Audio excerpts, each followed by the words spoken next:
राजस्थान की धरती वीरों और वीरांगनाओं की कहानियों से गूंजती रही है। यहाँ का हर किला, हर पत्थर साहस और बलिदान का प्रतीक है। लेकिन इन सभी कहानियों में एक नाम सदियों से गूंजता है, रानी पद्मावती, जिन्हें पद्मिनी के नाम से भी जाना जाता है।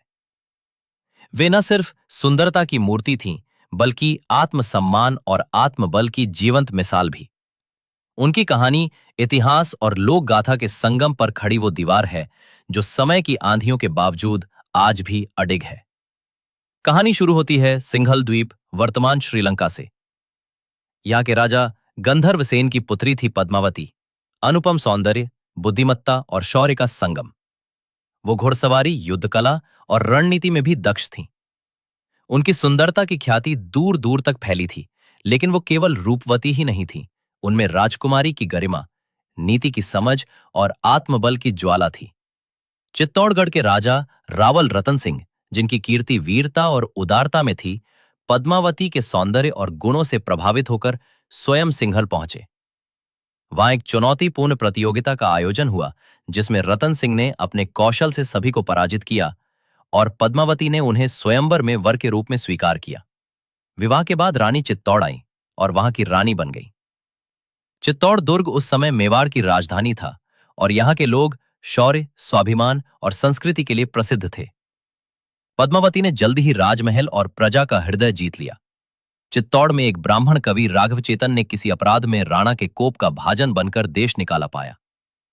अपमानित होकर वो दिल्ली के सुल्तान अलाउद्दीन खिलजी के दरबार पहुंचा और रानी पद्मावती के सौंदर्य की कहानी कुछ इस तरह सुनाई कि सुल्तान उस अनुपम सौंदर्य को पाने के लिए पागल हो गया।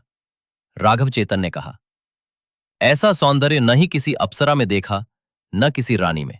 वो एक स्वर्ण मूर्ति है जिसकी केवल झलक देखने से मन को शांति मिलती है। 1303 ईस्वी में खिलजी ने चित्तौड़ पर चढ़ाई करने का निश्चय किया, लेकिन वो सीधे युद्ध नहीं चाहता था। उसने संदेश भिजवाया कि वो केवल रानी पद्मावती के दर्शन करना चाहता है और चित्तौड़ के राणा को अपना मित्र मानता है।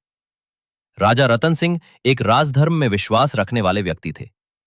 उन्होंने सांकेतिक रूप में अनुमति दे दी, लेकिन रानी ने परंपरा, मर्यादा और शील की रक्षा के लिए दर्पण मंडप में पर्दे के पीछे से खिलजी को अपनी झलक पर दिखाई।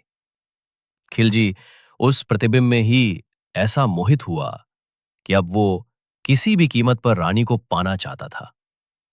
वो लौटा नहीं, बल्कि एक षड्यंत्र रचा। अलाउद्दीन ने राणा रतन सिंह को एक भोज का आमंत्रण दिया। जब राजा कुछ सेनापतियों के साथ वहां पहुंचे तो उन्हें बंदी बना लिया गया। अब खिलजी ने संदेश भेजा, यदि रानी पद्मावती मेरे हवाले कर दी जाए तो राणा को मुक्त कर दूंगा। यह न केवल एक नारी का अपमान था, बल्कि पूरे चित्तौड़, राजपूताना और धर्म का अपमान था। रानी ने धैर्य और बुद्धिमत्ता से उत्तर दिया। उन्होंने संदेश भेजा कि वे सुल्तान की बात मानने को तैयार हैं और स्वयं पालकियों में चलकर उसके शिविर पहुंचेंगी। सैकड़ों पालकियां सजाई गईं, परंतु इन पालकियों में रानियां नहीं, बल्कि रानी की योजना अनुसार गोरा बादल और अन्य राजपूत योद्धा थे। अपमानित अलाउद्दीन अब किसी भी मूल्य पर चित्तौड़ को झुकाना चाहता था। उसने किले की घेराबंदी कर दी। महीनों तक रसद आपूर्ति बंद कर दी गई। भीतर अन्न और जल की कमी होने लगी, पर राजपूतों का हौसला बढ़ता गया। जब यह स्पष्ट हो गया कि दुर्ग अब अधिक दिन टिक नहीं सकेगा, तब चित्तौड़ की सभा में सबसे कठोर निर्णय लिया गया, जौहर और साका। रानी पद्मावती के नेतृत्व में 16,000 राजपूत नारियां लाल वस्त्र पहन मां दुर्गा की स्तुति कर अग्निकुंड की ओर बढ़ीं। वे शरीर छोड़ रही थीं, पर आत्मगौरव को अजर बना रही थीं। अग्नि की लपटों में वे इस प्रण के साथ कूद पड़ीं, हम केवल मिटेंगी, झुकेंगी नहीं। ये जौहर केवल मृत्यु नहीं था, ये चेतना थी, बलिदान की पराकाष्ठा। अगले दिन शेष राजपूतों ने केसरिया वस्त्र धारण किए, अपने तिलक किए और रणबांकुरों की तरह दुर्ग के द्वार खोले। उन्होंने युद्ध भूमि में छलांग लगाई और हर हर महादेव के जयकारों के साथ अंतिम प्रहार किए। वे जानते थे कि वे जीतेंगे नहीं, पर झुकेंगे भी नहीं। राणा रतन सिंह सहित समस्त योद्धा वीर गति को प्राप्त हुए। चित्तौड़ का किला हाथ तो आया, पर अलाउद्दीन के लिए उसमें केवल राख थी।